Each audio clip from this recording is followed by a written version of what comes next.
Ah, this stinks. It's Halloween and I'm just getting over being sick, as you could hear.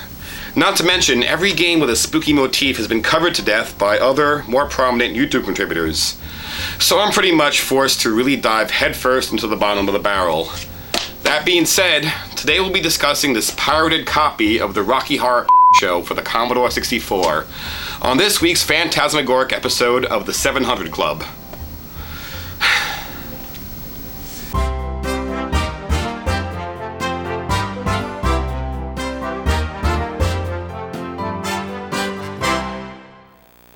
You've seen all kinds of movies, but you've never seen anything like the Rocky Horror Picture Show. Let's do the time warp again! They're probably foreigners with ways different than our own. I'm just a sweet transvestite. See the Rocky Horror Picture Show. A different set of Jaws. Rated R. No doubt you're familiar with the Rocky Horror Picture Show, the 1975 movie based on the earlier stage musical, The Rocky Horror Show, both written by Richard O'Brien. They tell the story of a hapless couple who come across a depraved group of Transylvanians led by charismatic transvestite Dr. Frankenfurter. What follows is a delightful homage of science fiction B-movies underscored by campy visuals and an excellent soundtrack. The film version has been running continuously on the midnight circuit since its premiere, as fans interact with the on-screen dialogue and action in clever, humorous ways. Sure, you can watch the Rocky Horror Picture Show in the comfort of your own home and throw toast and rice at the TV screen all you want. But honestly, nothing can replicate the movie theater experience with its ensemble of dedicated off-screen performers interacting with the film. I highly recommend it. You'll have a great time and remember it forever. Or you could have the exact opposite experience and play the computer game released in 1985 for the Commodore 64, the Commodore 128, the ZX Spectrum, and the Amstrad CPC by a long-defunct British developer CRL Group plc. Yeah, great name, guys. That just rolls right off the tongue like a naughty lifesaver. We'll be looking at the Commodore 64 version since I don't live in Europe.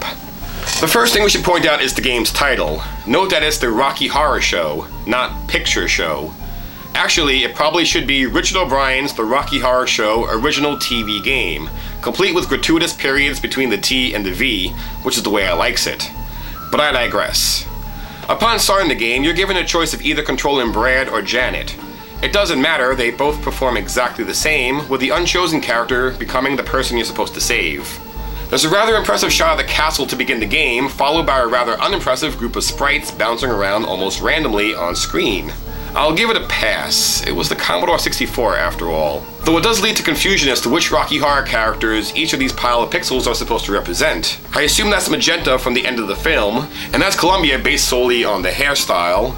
And what I always thought was some angry deep-sea diver, I can only assume is Riff Raff based on the weapon of choice. Rocky's fairly easy to spot, as is Eddie. That motorcycle is a dead giveaway. By process of elimination, I will assume this is Frankenfurter, even though my brain sees a nun. No matter. While they'll rattle off lines from the movie if you bump into them, and steal your clothing if you're unlucky, they don't really stand out from one another personality-wise. They're just random antagonists that serve only to slow you down, although Riff Raff's antimatter laser and Eddie's motorcycle can give you an instant game over. Do you like Time Warp? Let's do the time warp again! How about Time Warp in chiptune format?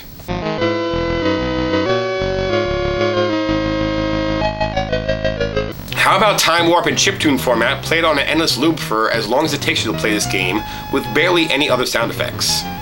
If you're really dead set on playing this game, you may want to stay within reach of your display's mute button, lest you breed an earworm that will leave you teetering on the brink of insanity. So what exactly is the object of the game? Glad you asked.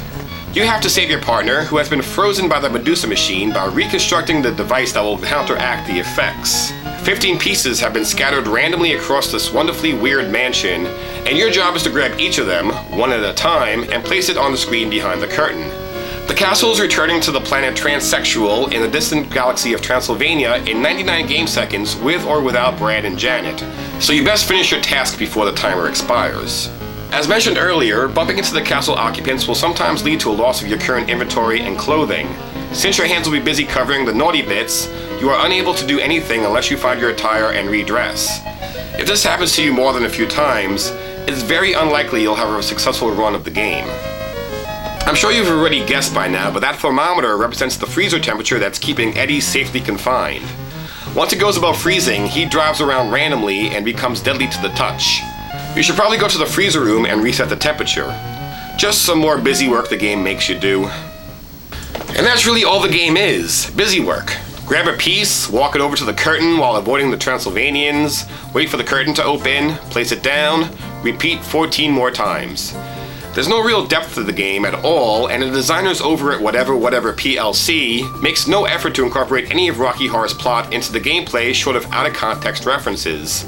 What's worse is that there are Atari 2600 games out there that exhibit more depth and strategy than a game that was made in 1985, undoubtedly as a quick cash-in to coincide with the film's 10th anniversary. There's absolutely no reward for beating the game other than seeing that same still of the castle and those same quote-unquote funny end credits, which you'll get to see anyway even if you lose. It's probably more entertaining to just let the timer expire and see the castle shoot off into space. Damn it, Janet, this game sucks.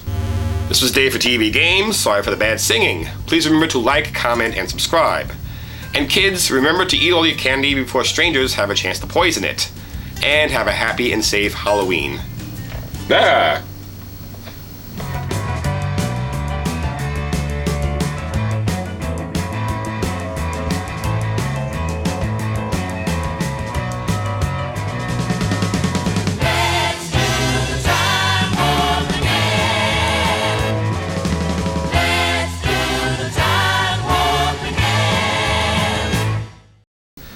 I need a Ricola.